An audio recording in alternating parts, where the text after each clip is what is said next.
versículo 19 ao versículo 26. Atos 11, 19 a 26.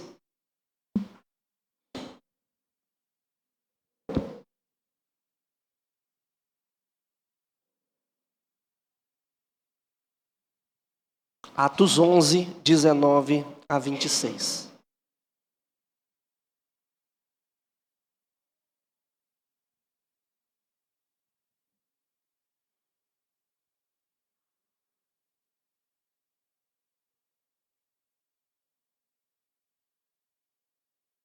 Atos 11, 19 a 26, diz assim: Então, os que foram dispersos por causa da tribulação que sobreveio a Estevão, se espalharam até a Fenícia, Chipre e Antioquia.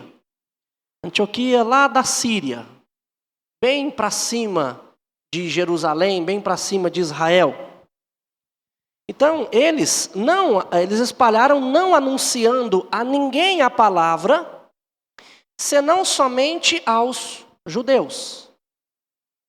Alguns deles, porém, que eram de Chipre e de Cirene, e que foram até Antioquia, falaram também aos gregos, anunciando-lhes o evangelho do Senhor Jesus. A mão do Senhor estava com eles, e muitos, crendo, se converteram ao Senhor. A notícia a respeito deles chegou aos ouvidos da igreja que estava em Jerusalém. E enviaram, então, a igreja de Jerusalém, eles enviaram Barnabé até Antioquia. Então, a igreja de Antioquia começou a crescer, o evangelho começou a ser anunciado, pessoas começaram a se converter, e isso chegou ao ouvido dos crentes lá de Jerusalém, onde a igreja começou. Eles mandaram Barnabé para lá, falaram, vai lá ver o que está acontecendo. Barnabé chega lá. Versículo 23. Tendo ele chegado e vendo a graça de Deus, alegrou-se e exortava a todos aqui, com firmeza de coração, permanecessem no Senhor. Porque era homem bom, cheio do Espírito Santo e de fé. E muita gente se uniu ao Senhor. E partiu Barnabé para Tarso, à procura de Saulo. Saulo já havia se convertido. Ele havia crido em Cristo Jesus, entregue a sua vida a Cristo Jesus, e se preparava agora para pregar o evangelho também. Barnabé, quando chegou na igreja de Antioquia e viu o movimento, ele falou assim, deve ter pensado, a Bíblia não diz isso. Mas eu imagino, ele falou, rapaz, eu sozinho não consigo isso aqui não. Não consigo cuidar disso não. Eu preciso de alguém que me ajude. Ele pensou em Paulo e foi lá para Tarso para procurar Saulo, procurar Paulo. Versículo 26. Tendo-o encontrado, levou-o para Antioquia. E por todo um ano se reuniram naquela igreja e ensinaram numerosa multidão. Em Antioquia foram os discípulos pela primeira vez chamados cristãos. A primeira vez que foram chamados cristãos na igreja de Antioquia. Cristãos, meus amados irmãos, significa um imitador de Cristo. Embora na nossa tradução, português, cristãos, seja um aumentativo, no grego é um diminutivo. O termo cristão, no grego, significa pequeno Cristo, um cristinho. E era também um termo meio que pejorativo, porque eles menosprezavam a Jesus. Olhavam para um cristão e diziam, pequeno Cristo ali, mas porque eles eram identificados com Cristo.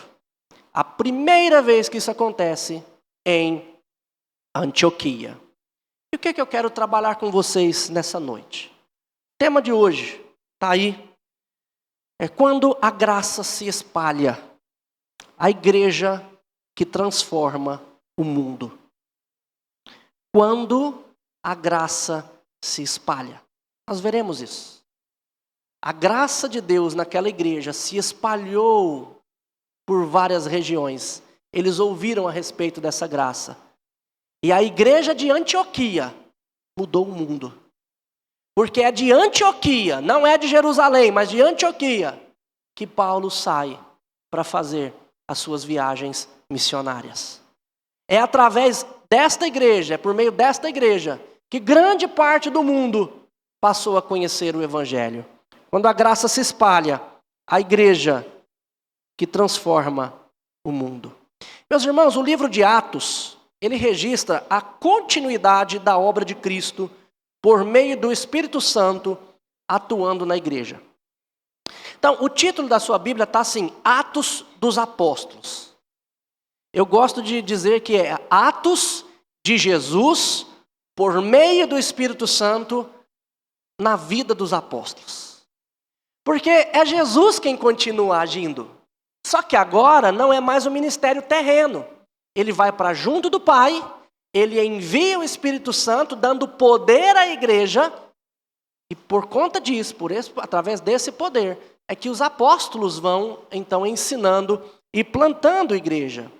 E isso começa em Jerusalém, mostrando o derramamento do Espírito Santo, passa pela Judéia e Samaria, e aos poucos alcança os confins da terra. Em Atos nós temos a descida do Espírito Santo. Tem muita gente que foca no dom de línguas na descida do Espírito Santo. Mas o dom de línguas ali é só um detalhe. Na verdade é porque na festa de Pentecostes, Pentecostes era uma festa, a festa das 5 semanas, em agradecimento pela colheita. Essa festa vinha pessoas de muitos lugares. E por conta disso, quando o Espírito Santo desceu, os galileus começaram a falar em outras línguas, anunciando as grandezas de Deus para todas as pessoas. Mas é interessante que quando Pedro pega a palavra no capítulo 2 de Atos, ele fala assim, o que está acontecendo é o cumprimento da profecia de Joel. E na profecia de Joel, Joel nem menciona dom de línguas. Nem menciona. As línguas faladas ali eram línguas humanas, tanto é que lá eles falam, a gente está ouvindo eles falar na nossa língua nativa, ou seja, então eram línguas conhecidas de outros povos, e isso é para que eles ouvissem as grandezas de Deus. Desceu em Jerusalém, depois desceu na Judéia, fora de Jerusalém, mas ainda na Judéia, e desceu também lá na casa de Cornélio, que não era judeu. A profecia vai começar em Jerusalém, na Judéia e até os confins do mundo. Em Samaria, fora de Jerusalém e até os confins do mundo. O Espírito Santo desceu em 3 ocasiões diferentes, da mesma maneira, em situações diferentes para mostrar que o Evangelho seria pregado. E começou em Jerusalém e chegou até nós, hoje aqui. E uma coisa que é importante a gente pensar que esse progresso do Evangelho está intimamente ligado a provações, a situações difíceis na vida dos irmãos. A perseguição após a morte de Estevão, se vocês verem a morte de Estevão, capítulo anterior, se torna um motor involuntário da expansão missionária. Estevão morreu, está matando crente, vamos embora daqui. Mas para onde eles foram? Eles pregaram o Evangelho, e o Evangelho foi crescendo. Há quem diga que o primeiro grande agente missionário foi Herodes, que perseguiu a igreja em Jerusalém, e por conta disso eles foram embora, e é aí que o Evangelho foi pregado para outros lugares. Então os cristãos dispersos pela dor, eles acabam levando o Evangelho para lugares onde naturalmente eles não iriam. Naturalmente não iriam. Foi necessário essa perseguição para que eles fossem para lugares em onde o evangelho fosse pregado. E um desses lugares era Antioquia, da Síria.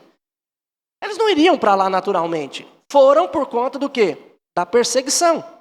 E Antioquia era a terceira maior cidade do Império Romano. Naquele período, era uma metrópole. Uma metrópole. Então, eles foram para lá e ali, nesta cidade, uma cidade que era multicultural, religiosidade muito diversa, um centro cosmopolita, era uma cidade assim que você cheia de promiscuidade, mas o evangelho prosperou nessa cidade e foi essa igreja que evangelizou o mundo. E é nesse contexto que nasce a primeira grande igreja gentílica da história, ou seja, que não era judia, né, que não era ali de Jerusalém, e torna-se um berço das missões. Meus irmãos, o que eu quero então, nessa noite, mostrar para vocês nesse texto? O que eu proponho para vocês nessa noite é mostrar que Deus transforma perseguições em oportunidade e forma o seu povo por meio da sua graça. E por isso nós devemos viver como uma igreja que revela Cristo ao mundo. Deus, ele transforma perseguições em oportunidades, mas não só perseguições, ele transforma todo tipo de tribulação em oportunidade. Seja qual for a tribulação que nós venhamos a passar.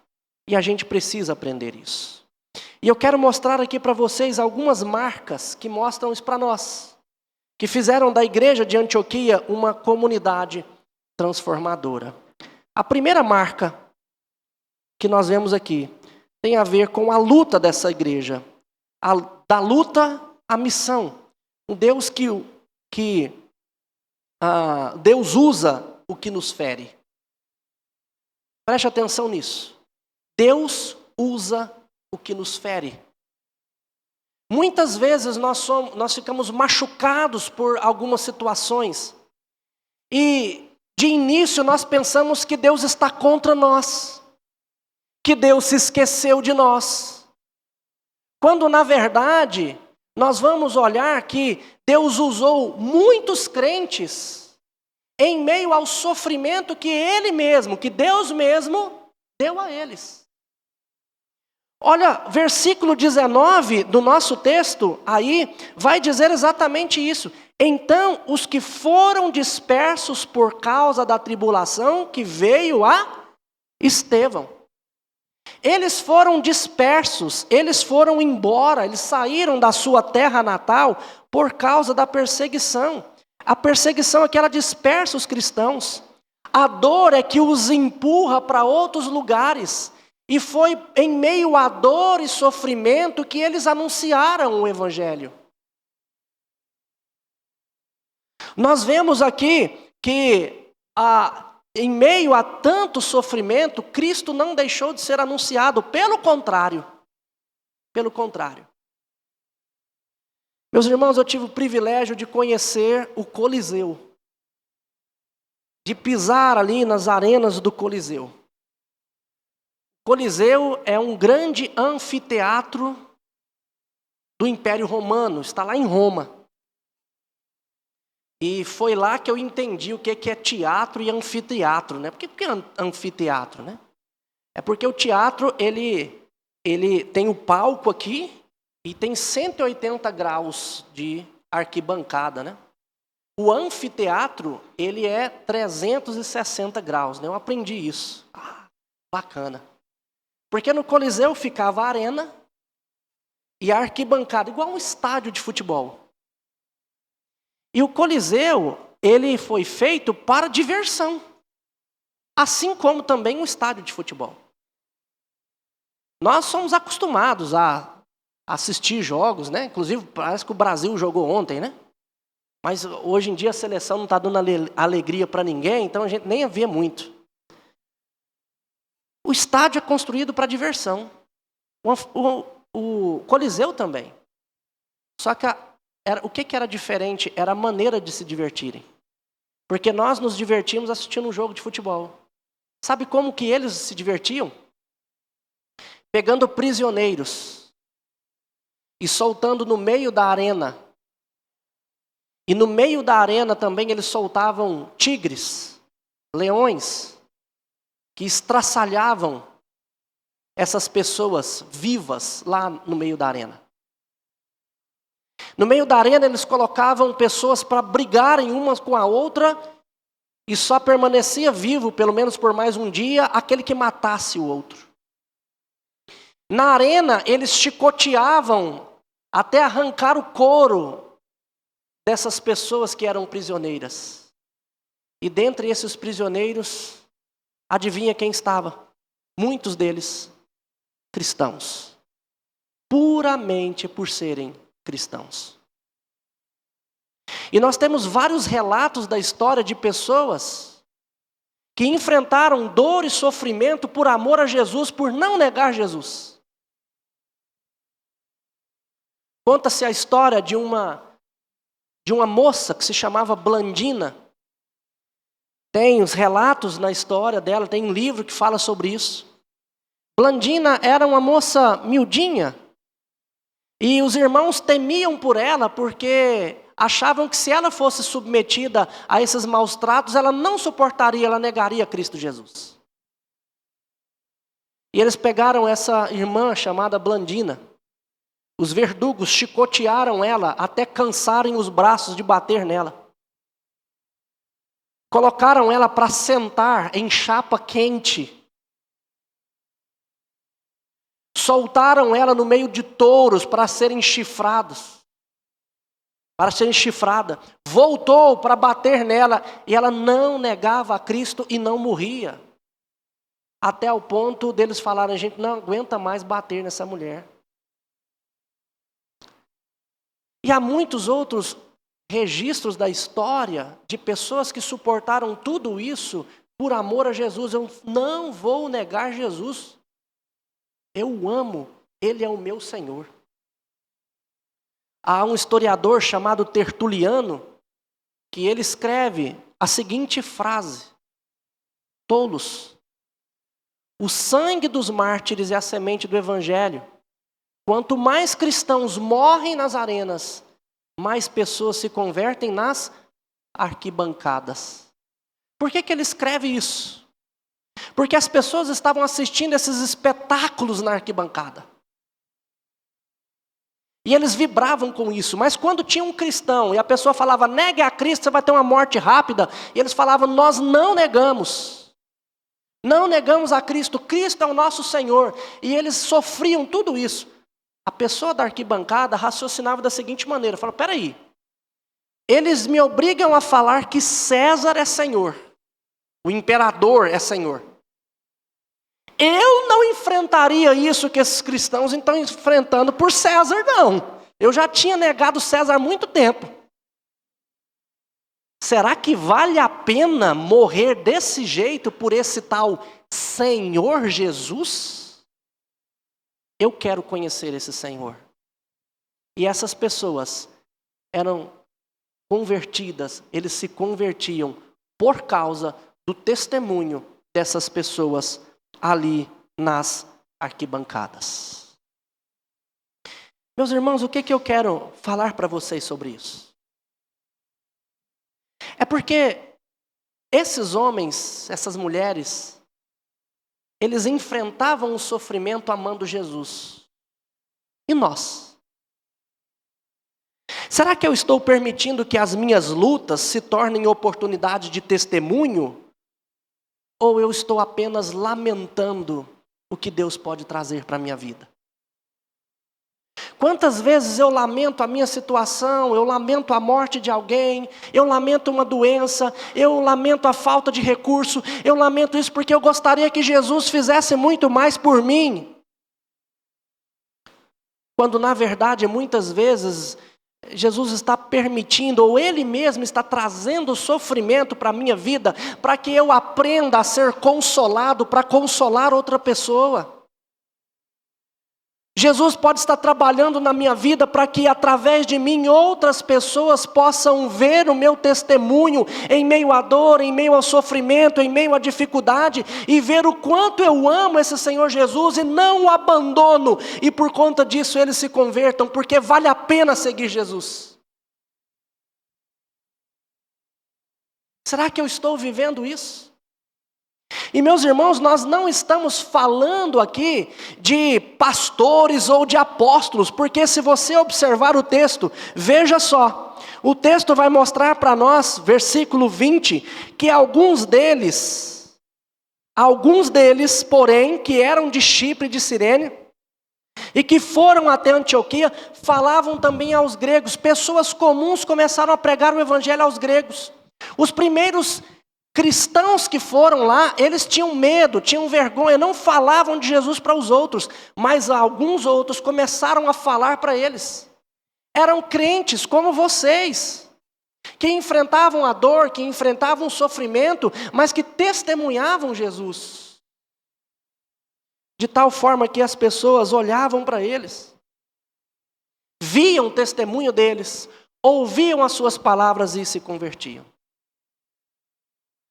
E é interessante também nós percebermos aí, no versículo 21, o texto diz que a mão do Senhor estava com eles, e conversões aconteciam.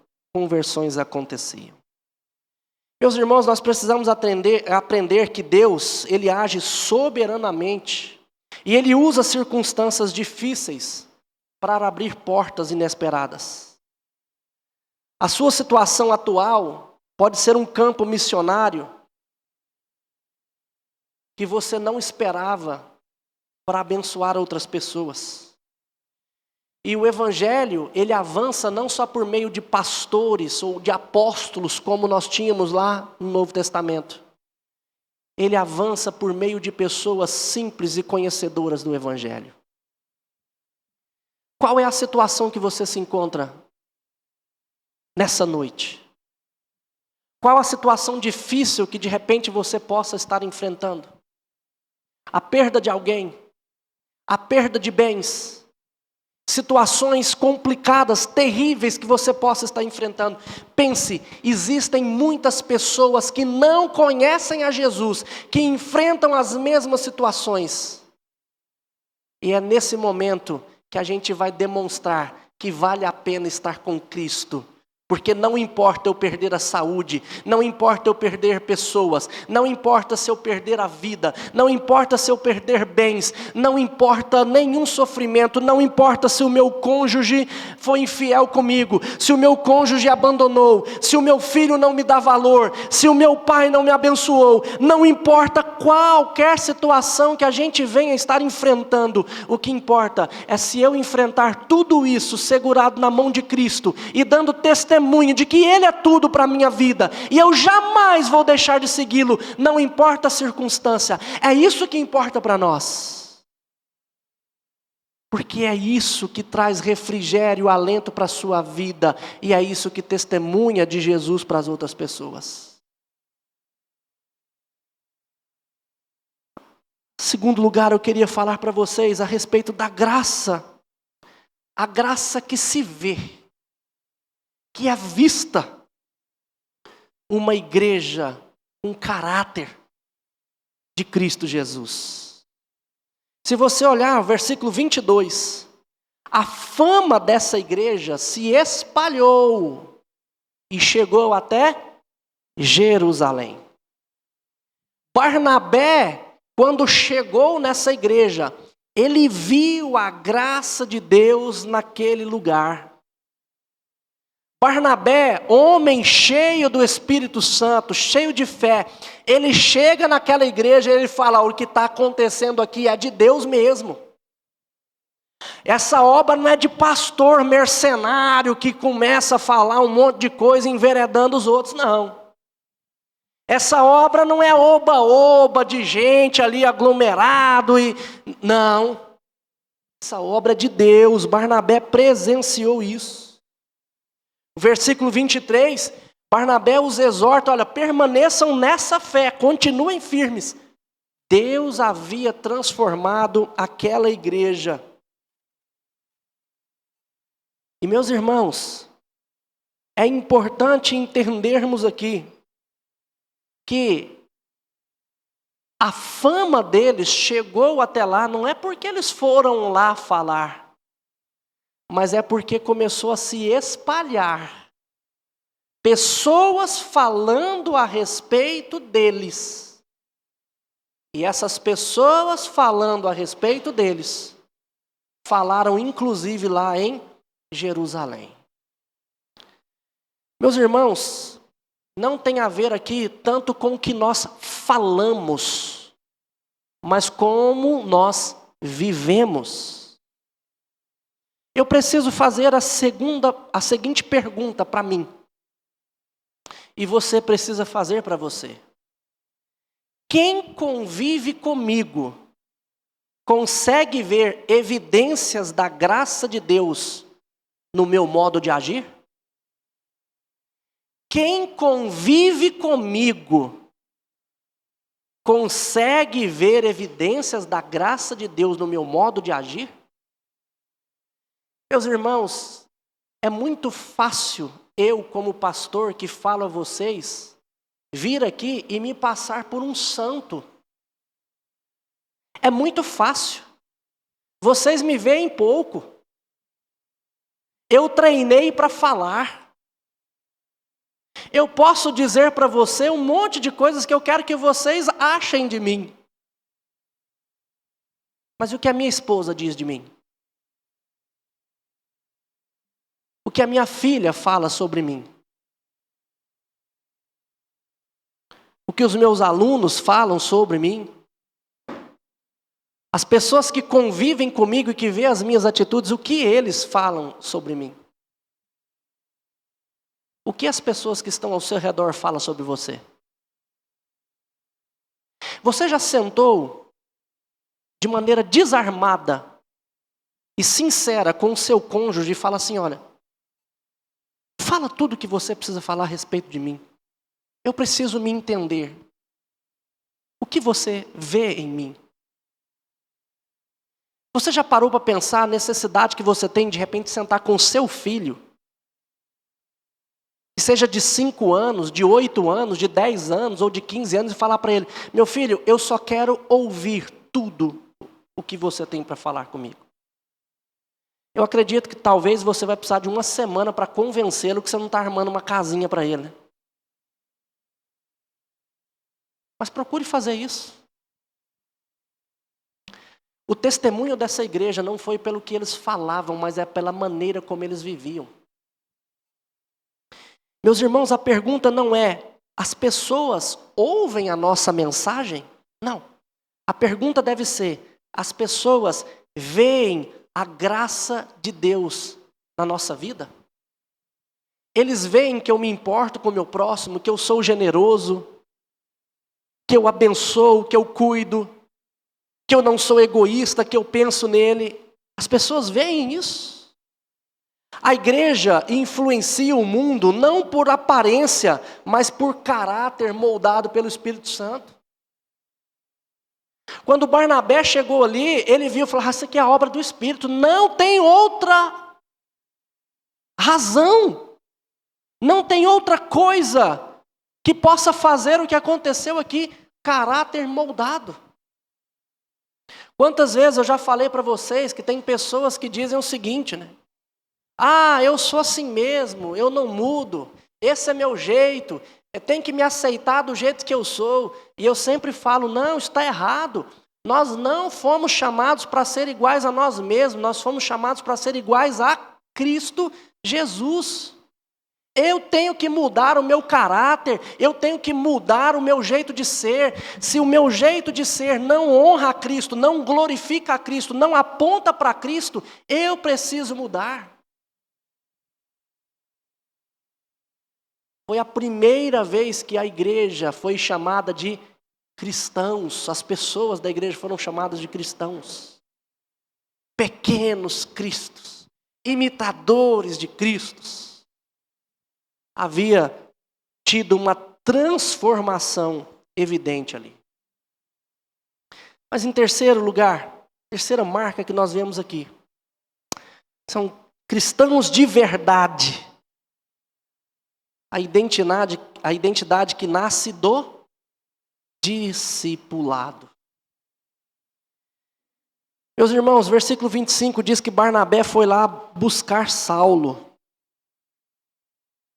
E aqui nós aprendemos que ministério saudável, igreja saudável, ela não nasce de uma pessoa só, mas de pessoas que trabalham juntas. Barnabé não conseguiria fazer o trabalho sozinho. Ele foi atrás de Paulo. Meus irmãos, o pastor da igreja não faz o trabalho sozinho. Na verdade, quando Barnabé chegou ali, eles não tinham ainda pastores, mas o evangelho tinha sido propagado, a igreja havia crescido, porque os crentes que estavam ali fizeram isso. Todos nós somos, ou devemos ser, pequenos Cristos. Todos nós devemos anunciar o evangelho. Todos nós devemos convidar pessoas para estarem aqui. Todos nós precisamos pregar o evangelho, dar testemunho daquilo que nós vivemos. Nós pecamos sim, mas nós precisamos lutar contra o pecado. Nós precisamos lutar contra nós mesmos. Coisa que eu já disse para vocês também várias vezes, eu preciso todos os dias olhar no espelho, apontar o dedo para o espelho e dizer: você é meu maior inimigo, eu não quero ser igual a você, eu preciso ser igual a Cristo. Porque todos os dias eu quero fazer as coisas do meu jeito, eu quero ser quem eu sou, eu acho que eu estou certo. O nosso maior desafio é deixar de ser quem nós somos e estar mais parecidos com Cristo Jesus. Precisamos ter esse trabalho conjunto. Mas o interessante aqui, quando eu falo para vocês sobre o discipulado, é que o versículo 26 diz que, quando Paulo chegou ali com Barnabé, eles passaram um ano inteiro, um ano todo, estudando a Escritura. O ano todo aprendendo sobre Cristo Jesus. Meus irmãos, Antioquia não priorizou eventos, ela priorizou discipulado, vida na vida, caminhando com pessoas. Barnabé e Paulo investiram o tempo deles naquela igreja, caminhando com eles, ensinando, pastoreando, cuidando. E eles estavam com eles o tempo todo. A maturidade cristã, ela se adquire com o caminhar com pessoas mais maduras do que nós. A maturidade cristã, ela se adquire com o esmero de estar participando dos cultos, dos estudos, daquilo que traz edificação para a nossa vida. Isso é que vai trazer maturidade cristã. Não é vindo na igreja de vez em quando, não é às vezes orando com o Senhor, mas é o ano todo buscando o Senhor, estando com Ele o tempo todo.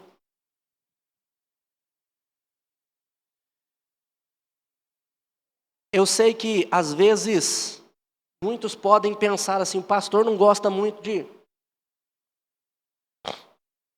estudos bíblicos, reunião de oração, encontro com isso, encontro com aquilo.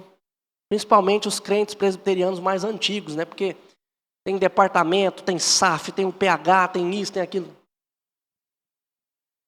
Meus irmãos, não é que eu não acredito nisso, mas é que a minha prioridade é fazer com que a igreja seja uma igreja que discipule pessoas. Nós temos grupo de discipulado, pequeno ainda. E o meu desejo é que o ano que vem a gente dê um passinho a mais, para que mais pessoas possam ser discipuladas.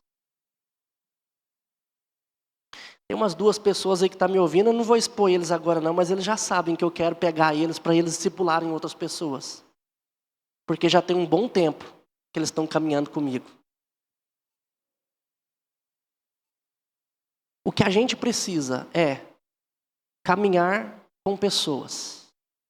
Se você já aprendeu a ser um pouquinho mais parecido com Cristo, você já parou para pensar que você poderia chamar alguém para caminhar com você, para você orar junto com ela e para você abençoá-la do tanto que você já foi abençoado?